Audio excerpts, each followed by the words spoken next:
Assalamualaikum warahmatullahi wabarakatuh.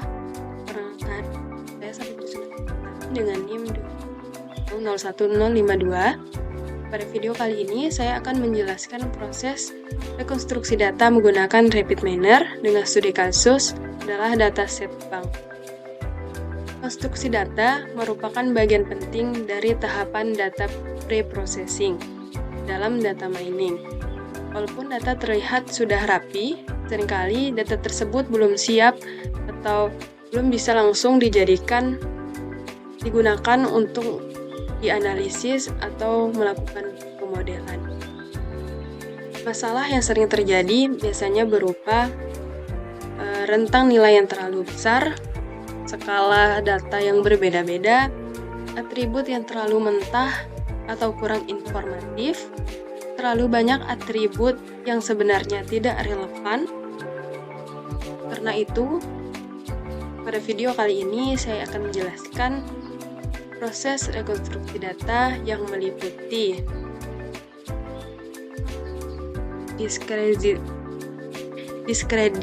discretization atau binding, kedua adalah scaling, yang ketiga adalah normalisasi data, yang keempat pemilihan atribut, dan yang kelima adalah bagaimana saya menganalisis data hasil rekonstruksi yang dilakukan. Dataset yang digunakan pada praktikum kali ini adalah dataset dari dataset bank yang berisi data nasabah dalam sebuah institusi perbankan. Beberapa atribut yang terdapat di dalam dataset ini seperti yang saya tampilkan, ada usia, balance, job, marital, education, duration, campaign, days, previous, dan ada kolom Y. Di sini kolom Y ini untuk menentukan apakah nasabah ini akan melakukan deposito atau tidak. Kalau diperhatikan, dataset ini terdiri dari dua tipe data utama, yaitu yang pertama ada data numerik seperti usia atau age, balance, dan duration.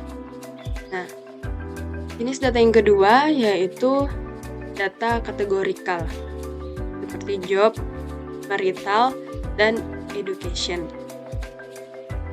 Fokus rekonstruksi data pada praktikum kali ini lebih banyak dilakukan pada atribut numerik, karena atribut inilah yang biasanya perlu transformasi lebih lanjut sebelum dilakukan analisis. Sebelum dilakukan rekonstruksi, dataset bank ini memiliki beberapa permasalahan umum. Yang pertama adalah rentang nilai yang sangat besar, contohnya atribut balance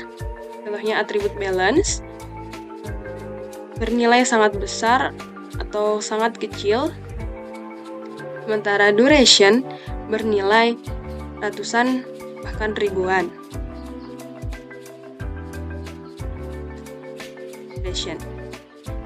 Yang kedua adalah perbedaan skala antar atribut. Pada atribut age berada di kisaran puluhan, sedangkan balance bisa ribuan hingga puluhan ribu, yang sampai 10.000. Nah, yang ketiga adalah atribut numerik yang terlalu kecil, sehingga sulit untuk dianalisis secara pola atau kelompok.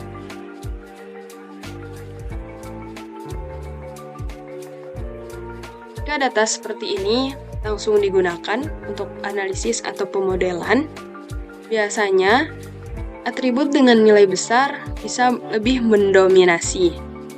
Pola data sulit terbaca, dan analisis bisa menjadi bias. Karena itu diperlukannya rekonstruksi data. Secara teori, rekonstruksi data bertujuan untuk mengubah bentuk data tanpa menghilangkan makna utama dari data. Nah, Yang pertama itu beberapa teknik konstruksi data yang dilakukan dalam praktikum ini. Yang pertama itu adalah discretization atau binding, di mana mengubah data numerik kontinu menjadi beberapa interval atau kelompok nilai. Jadi ada interval tertentu, ada range tertentu. Yang kedua ada scaling. Nah, scaling ini menyesuaikan skala data berdasarkan bobot atau kepentingan dari atribut. Yang ketiga, ada normalisasi. Nah, normalisasi ini bertujuan untuk menyamakan rentang nilai antar atribut agar lebih seimbang. Yang keempat adalah pemilihan atribut, yaitu memilih atribut yang paling relevan dan mengurangi atribut yang kurang berpengaruh. Ini selanjutnya kita akan melakukan praktikum untuk rekonstruksi data. Pertama, kita pastinya melakukan import data terlebih dahulu.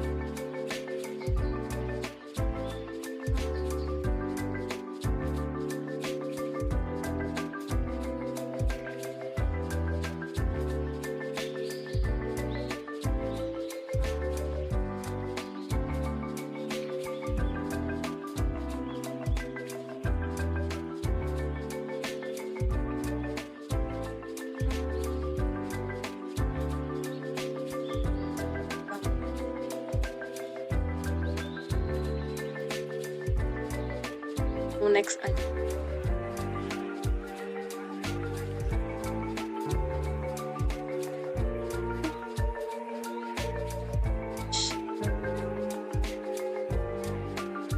Datanya sudah berhasil untuk kita import. Selanjutnya di sign, kita akan masukkan dataset yang tadi kita import. Dan kita akan cari operator yang bernama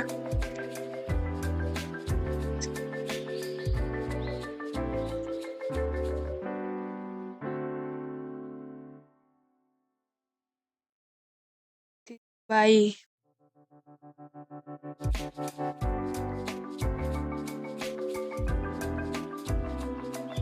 Kan?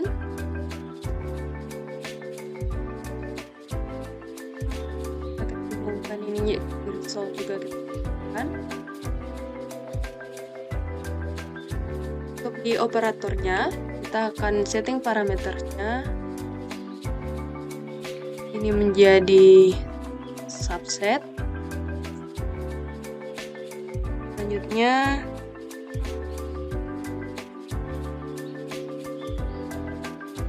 pilih atributnya itu age, klik 2 kali, okay.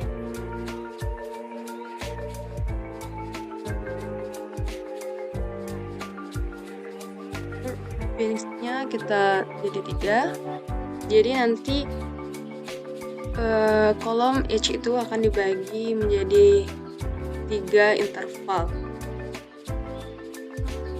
Setelah itu kita bisa langsung running.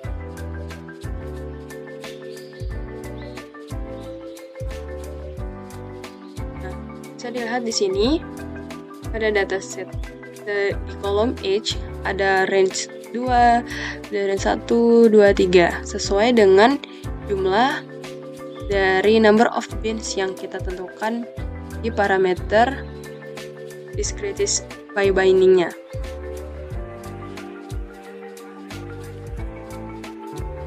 Selanjutnya, untuk proses dari scaling, kita harus menambahkan operator normalize.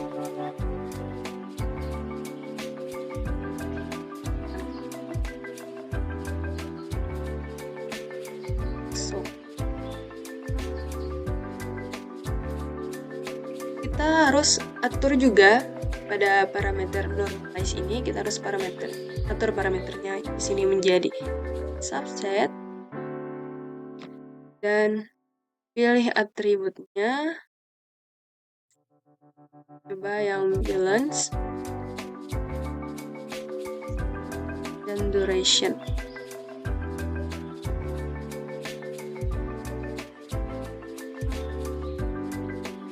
Ini kita taruh range 0,0 sama maksimalnya 1,0.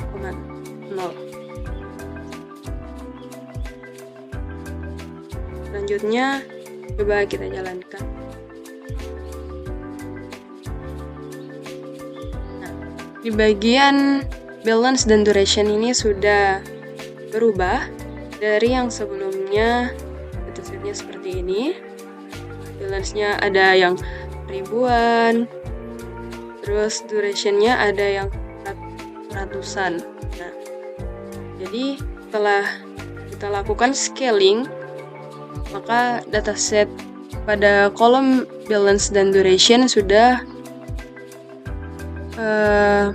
skalanya berubah dari sesuai yang kita tentuin, yaitu minimalnya 0,0 dan maksimalnya 1,0.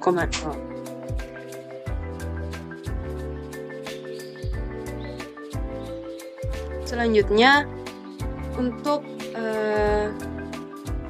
bagian yang ketiga, yaitu melakukan normalisasi data. Nah, untuk normalisasi data di sini kita hanya perlu mengganti metode yang digunakan pada operator normalize.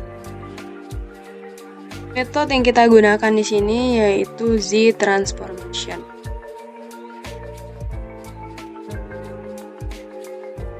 Nah, kita jalankan. Nah, di sini untuk balance dan duration-nya sudah berubah mendekati nilai 1. Karena Z transformation itu artinya mendekati 1. Baik, untuk selanjutnya adalah pemilihan atribut. Nah, di sini kita membutuhkan parameter setRole.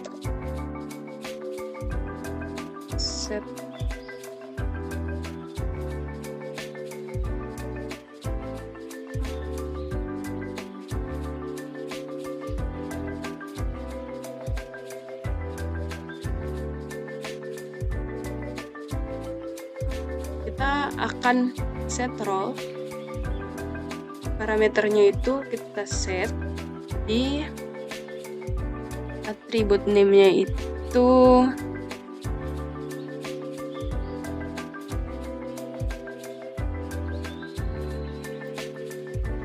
label, atribut name-nya itu kolom Y. Lalu kita setelah itu kita harus menambahkan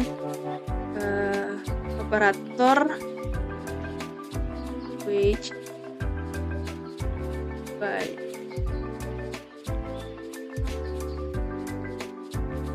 information key. Ya, kita lakukan. Dan terakhir kita menambahkan operator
sama dengan X.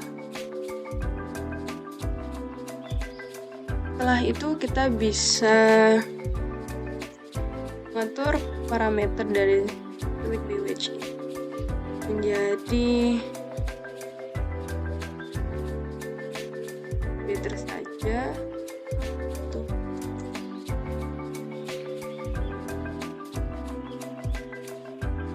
Setelah selesai, kita bisa langsung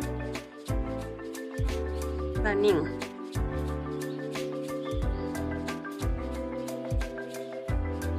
Bisa dilihat, ini adalah hasil dari melakukan pemilihan atribut tertentu, yaitu kolom Y. Yes.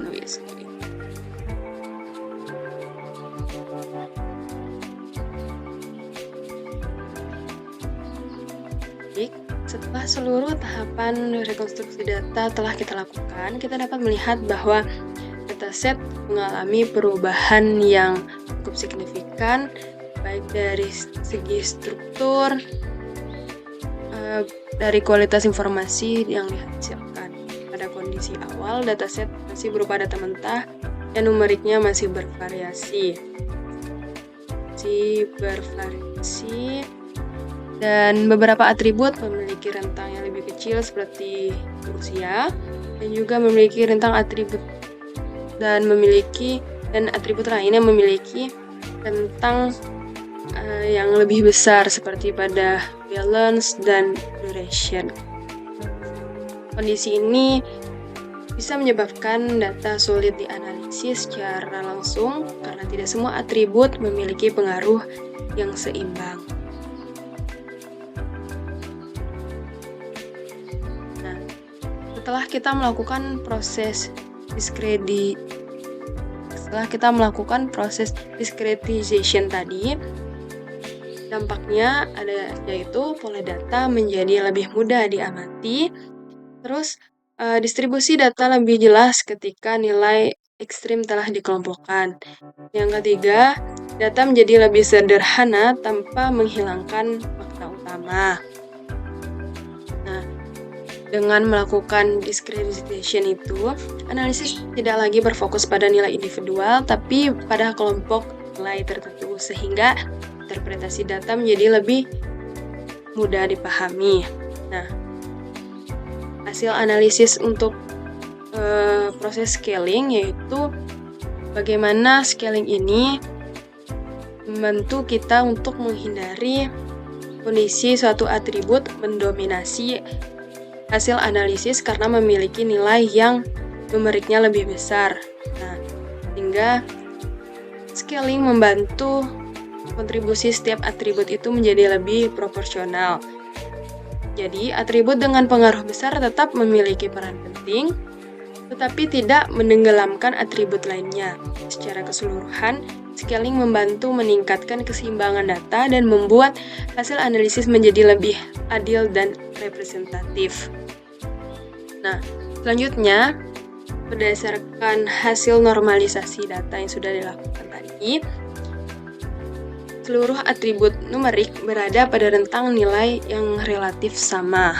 Jadinya tidak ada rentang nilai yang terlalu jauh atau terlalu dekat. Jadi seimbang. Nah, hal ini sangat penting jika data akan digunakan pada algoritma data mining yang sensitif terhadap skala data. Kesimpulannya di sini, hasil normalisasi itu perbedaan skala antar atribut dapat diminimalkan, proses perhitungan jarak atau kemiripan menjadi lebih stabil, dan risiko bias akibat perbedaan rentang nilai atribut itu menjadi lebih kecil atau bisa berkurang. Nah, terus yang terakhir adalah analisis hasil pemilihan atribut. Nah, terakhir tadi kan ada pemilihan atribut. Nah, setelah dilakukan seleksi atribut, dataset menjadi lebih ringkas dan fokus. Atribut yang kurang relevan atau tidak memiliki kontribusi signifikan itu terhadap analisis dapat kita hilangkan. Dampak positifnya yaitu yang pertama mengurangi kompleksitas data, mempercepat proses analisis, mengurangi noise dalam data, dan meningkatkan kualitas hasil analisis. Nah, jadi keseluruhannya itu data yang awalnya masih mentah, kini menjadi lebih terstruktur, lebih seimbang dari segi skala, lebih sederhana dan informatif, dan siap digunakan untuk analisis lanjutan.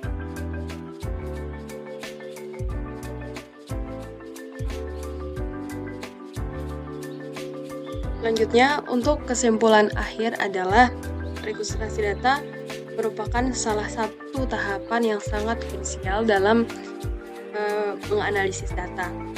Pada studi kasus kali ini, kita disimpulkan tidak selalu siap untuk bisa dianalisis secara lanjut. Nah, tanpa proses rekonstruksi, data berpotensi menghasilkan analisis yang bias, sulit diinterpretasikan, dan kurang akurat. Melalui tahapan discretization tadi, data numerik yang awalnya terlalu detail dapat disederhanakan menjadi beberapa kelompok atau interval tertentu yang lebih mudah dianalisis. Proses ini membantu dalam mengidentifikasi pola dan kecenderungan data secara umum. Selanjutnya,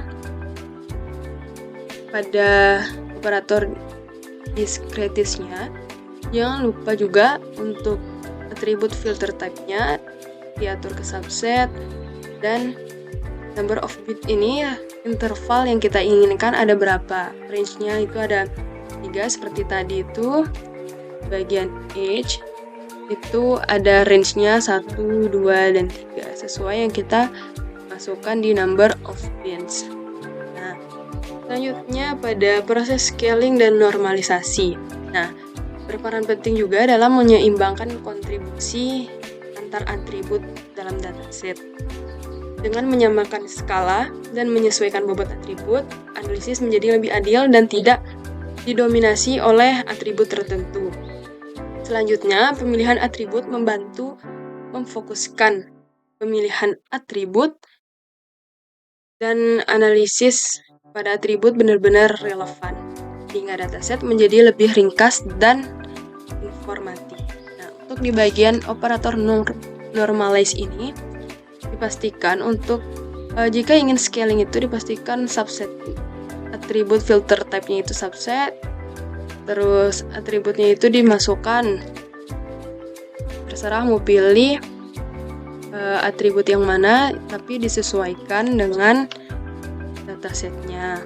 Nah, selanjutnya untuk di metodenya itu, kalau untuk scaling itu kita menggunakan range. Nah, di range ini kita taruh untuk minimal dan maksimalnya itu minimalnya 0,0 dan maksimalnya 1,0. Sedangkan jika nanti kita melakukan normalisasi data, kita menggunakan Z transformation. Nah, jadi dengan menggunakan rapid manner ini, seluruh proses rekonstruksi data bisa dilakukan secara lebih sistematis dan dengan visual yang dapat lebih mudah dimengerti. Nah, bahkan untuk orang yang belum terlalu paham untuk menganalisis sebuah data. Nah, jadi kesimpulannya di sini, hasil dari rekonstruksi data ini memberikan dampak pada dataset untuk lebih bersih dan terstruktur, seimbang, lebih mudah dianalisis, dan lebih siap digunakan untuk analisis lanjutan.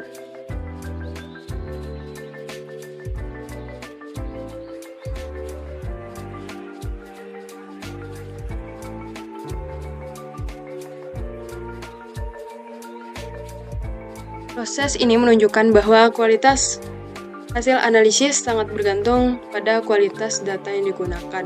Oleh karena itu, rekonstruksi data tidak boleh diabaikan dalam proyek analisis data. Nah, jadi teman-teman juga harus tetap memperhatikan operator-operator yang digunakan untuk melakukan rekonstruksi data. Ini ada operator discretisnya untuk binding data. Normalize ini bisa digunakan untuk scaling dan juga normalisasi data, bedanya di metode. Nah, untuk scaling itu pakai range, kalau normalisasi itu pakai Z transformation. Di select by ways-nya juga jangan lupa weight relation-nya itu diganti jadi greater dan weight-nya itu 0,0. Set roll, untuk set roll ini untuk mengetahui data yang akan dilakukan pemilihan atribut tadi. Nah, di sini kita pilih atribut tadi kolom Y, target role-nya itu label.